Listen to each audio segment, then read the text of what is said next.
ವಿಚಾರಕ್ಕೆ ಸಂಬಂಧಪಟ್ಟಂತೆ ಈಗಾಗಲೇ ಶಂಕಿತ ಉಗ್ರರನ್ನ ಎನ್ಐಎ ಕಸ್ಟಡಿಗೆ ನೀಡಲಾಗಿದೆ. 10 ದಿನಗಳ ಕಾಲ ತೀವ್ರ ವಿಚಾರಣೆಗೆ ಒಳಪಡಿಸುವುದಕ್ಕೆ ಎಲ್ಲಾ ರೀತಿಯ ಸಿದ್ಧತೆಯನ್ನು ಈಗಾಗಲೇ ಎನ್ಐಎ ಅಧಿಕಾರಿಗಳು ಮಾಡಿಕೊಂಡಿದ್ದಾರೆ. ಬರೋಬ್ಬರಿ 10 ದಿನಗಳ ಕಾಲ ಎನ್ಐಎ ಕಸ್ಟಡಿಗೆ ಒಪ್ಪಿಸಿ ಆದೇಶವನ್ನ ಈಗ ಜಡ್ಜ್ ಸಾಹೇಬರು ಹೊರಡಿಸಿರುವಂತದ್ದು.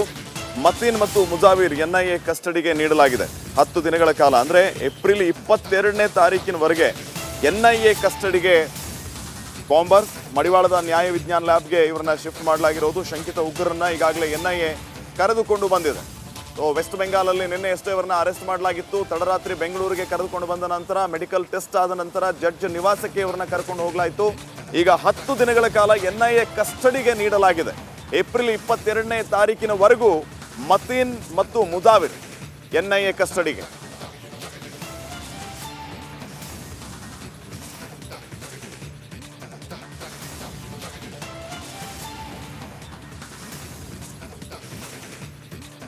ಮಡಿವಾಳದ ನ್ಯಾಯ ವಿಜ್ಞಾನ ಲ್ಯಾಬ್ಗೆ ಈ ರೀತಿ ಆರ್ಡರ್ ಬರ್ತಾ ಇದ್ದಂತೆ ಅವರನ್ನ ಶಿಫ್ಟ್ ಮಾಡಲಾಗಿದೆ. ಶಂಕಿತ ಉಗ್ರರನ್ನ ಈಗ ಮತ್ತೆ ಮಡಿವಾಳದ ನ್ಯಾಯ ವಿಜ್ಞಾನ ಲ್ಯಾಬ್ಗೆ ಎನ್ಐಎ ಅಧಿಕಾರಿಗಳು ಕರೆ ತಂದಿದ್ದಾರೆ.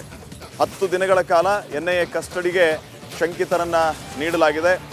ರಾಮೇಶ್ವರಂ ಕೆಫೆ ಬಾಂಬ್ ಬ್ಲಾಸ್ಟ್ ಪ್ರಕರಣದ ವಿಚಾರಕ್ಕೆ ಸಂಬಂಧಪಟ್ಟಂತೆ ಮತೀನ್ ಮತ್ತು ಮುಜಾವಿರ್ನನ್ನ 10 ದಿನ ಕಸ್ಟಡಿಗೆ ನೀಡಲಾಗಿರೋದು. ಈ ಹಂತದಲ್ಲಿ ವಿಚಾರಣೆ ಯಾವ ಹಂತವನ್ನ ತಲುಪುತ್ತೆ ಅನ್ನೋದು ಸದ್ಯಕ್ಕಿನ ಪ್ರಶ್ನೆ ಆಗಿದೆ. ಈ ಬಗ್ಗೆ ಇನ್ನಷ್ಟು ಮಾಹಿತಿಯನ್ನು ನೀಡುತ್ತಾರೆ ಪ್ರತಿನಿಧಿ ಮಾದೇಶ್. ಈಗ ನೇರ ಸಂಪರ್ಕದಲ್ಲಿ ಜಾಯ್ನ್ ಆಗಿದ್ದಾರೆ. ಮಾದೇಶ್, 10 ದಿನಗಳ ಕಾಲ ಕಸ್ಟಡಿಗೆ ನೀಡಲಾಗಿರೋದು. ಈ 10 ದಿನಗಳ ಅವಧಿಯಲ್ಲಿ ಏನೆಲ್ಲ ನಿರೀಕ್ಷೆಯನ್ನು ಮಾಡಬಹುದು ನಾವು ಎನ್ಐಎಯಿಂದ?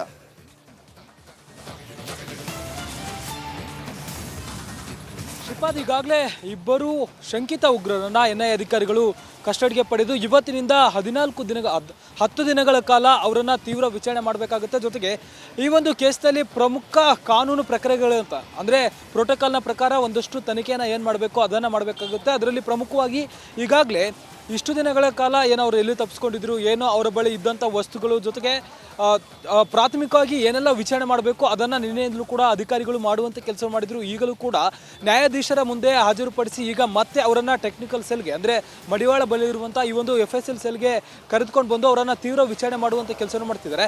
ಮುಂದಿನ ಹಂತದಲ್ಲಿ ಅವರನ್ನು ಸ್ಪಾಟ್ ಮರ್ಜರ್ಗೆ ಕರೆದುಕೊಂಡು ಹೋಗುವಂಥ ಸಾಧ್ಯತೆ ಇರುತ್ತೆ. ಯಾಕಂದರೆ ಯಾವುದೇ ಒಂದು ಪ್ರಕರಣ ಆದರೆ ಆದಂಥ ಆ ಒಂದು ಕೇಸ್ನಲ್ಲಿ ಆರೋಪಿಗಳನ್ನು ಅರೆಸ್ಟ್ ಮಾಡಿದಂಥ ಸಂದರ್ಭದಲ್ಲಿ ಆ ಆರೋಪಿಗಳನ್ನು ಘಟನೆ ನಡೆದಿರುವಂಥ ಸ್ಥಳಕ್ಕೆ ಕರೆದೊಯ್ದುಕೊಂಡು ಸ್ಥಳ ಮಹಜರು ಮಾಡುವಂಥದ್ದು ತನಿಖೆ ವೇಳೆ ಬರುವಂಥ ಒಂದು ಪ್ರಕ್ರಿಯೆ. ಹೀಗಾಗಿ ಅಧಿಕಾರಿಗಳು ಸ್ಪಾಟ್ ಮರ್ಜರನ್ನು ಕೂಡ ಮಾಡುವಂಥ ಸಾಧ್ಯತೆ ಇರುತ್ತೆ. ಜೊತೆಗೆ ಇವರು ಎಲ್ಲೆಲ್ಲಿ ಓಡಾಡಿದ್ರು, ಜೊತೆಗೆ ಇವರ ಪ್ಲ್ಯಾನ್ ಏನಾಗಿತ್ತು ಅನ್ನೋದನ್ನು ಕ್ರ್ಯಾಕ್ ಮಾಡುವಂಥ ಕೆಲಸವನ್ನು ಮಾಡಬೇಕಾಗುತ್ತೆ. ಯಾಕಂದರೆ ಇದು 2-3 ಕೇಸ್ಗಳಿಗೂ ಕೂಡ ಲಿಂಕ್ ಇರುವಂಥ ಕೇಸ್ ಅಂತೇಳಿ ಎನ್ಐಎ ಅಧಿಕಾರಿಗಳ ತನಿಖೆ ವೇಳೆ ಈಗಾಗಲೇ ಗೊತ್ತಾಗಿತ್ತು.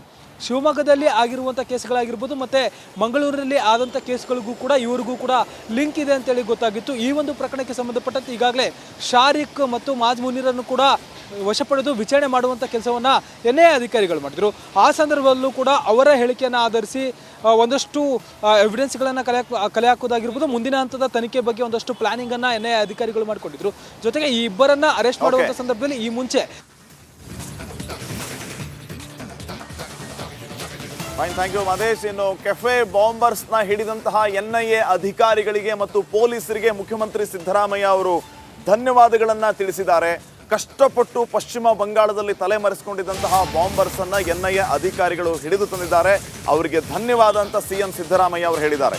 ಇನ್ನು ಇದೇ ಸಂದರ್ಭದಲ್ಲಿ ಮಾಜಿ ಮುಖ್ಯಮಂತ್ರಿ ಯಡಿಯೂರಪ್ಪ ಅವರು ಕೂಡ ಎನ್ಐಎ ಅಧಿಕಾರಿಗಳಿಗೆ ಧನ್ಯವಾದಗಳನ್ನು ತಿಳಿಸಿದ್ದಾರೆ.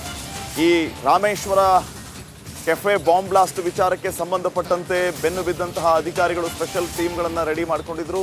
ಗತಾಯ ಬಾಂಬರ್ಸ್ಗಳನ್ನು ಹಿಡಿಬೇಕು ಅನ್ನೋ ವಿಚಾರಕ್ಕೆ ಸಂಬಂಧಪಟ್ಟಂತೆ ಎಲ್ಲ ಹಂತದಲ್ಲೂ ಕೂಡ ತನಿಖೆಯನ್ನು ಮಾಡ್ತಾ ಇದ್ರು. ಫೈನಲಿ ಪಶ್ಚಿಮ ಬಂಗಾಳದಲ್ಲಿ ತಲೆಮರೆಸಿಕೊಂಡಿದ್ದಂಥ ಈ ಶಂಕಿತ ಉಗ್ರರನ್ನ ಹಿಡಿದು ತರುವಲ್ಲಿ ಎನ್ಐಎ ಅಧಿಕಾರಿಗಳು ಯಶಸ್ವಿಯಾಗಿದ್ದಾರೆ. ಹೀಗಾಗಿ ಮುಖ್ಯಮಂತ್ರಿ ಸಿದ್ದರಾಮಯ್ಯ ಮತ್ತು ಮಾಜಿ ಮುಖ್ಯಮಂತ್ರಿ ಯಡಿಯೂರಪ್ಪ ಇವರಿಗೆ ಧನ್ಯವಾದಗಳನ್ನು ತಿಳಿಸಿದ್ದಾರೆ.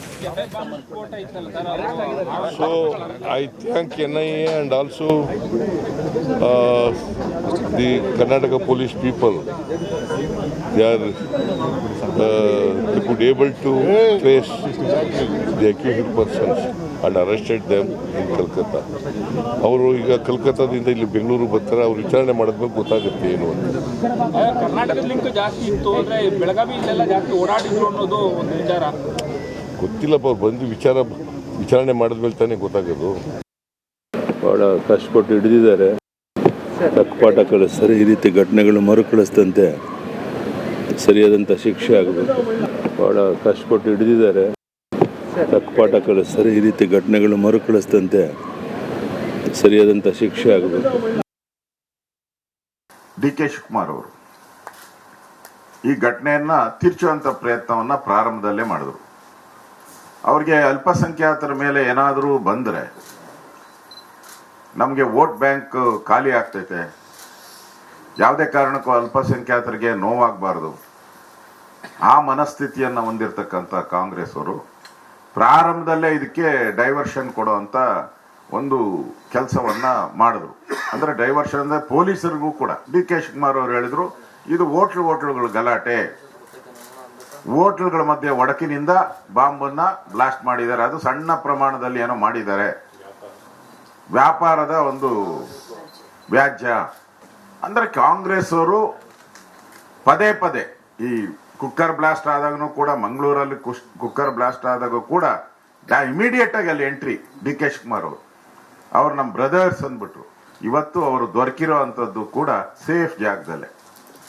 ಇವರ ಸಹೋದರಿ, ಕಾಂಗ್ರೆಸ್ಸಿನ ಸಹೋದರಿ, ಆತ್ಮೀಯ ಸಹೋದರಿ ಮಮತಾ ಬ್ಯಾನರ್ಜಿಯವರ ಒಂದು ರಾಜ್ಯದಲ್ಲಿ ಅವರು ಸಿಕ್ಕಿರೋ ಅಂಥದ್ದು. ಇಲ್ಲಿ ಬ್ರದರ್ಸ್ ಆಯ್ತು, ಅಲ್ಲಿ ಸಿಸ್ಟರ್ ಹತ್ರ ಸಿಕ್ಕಿದ್ದಾರೆ.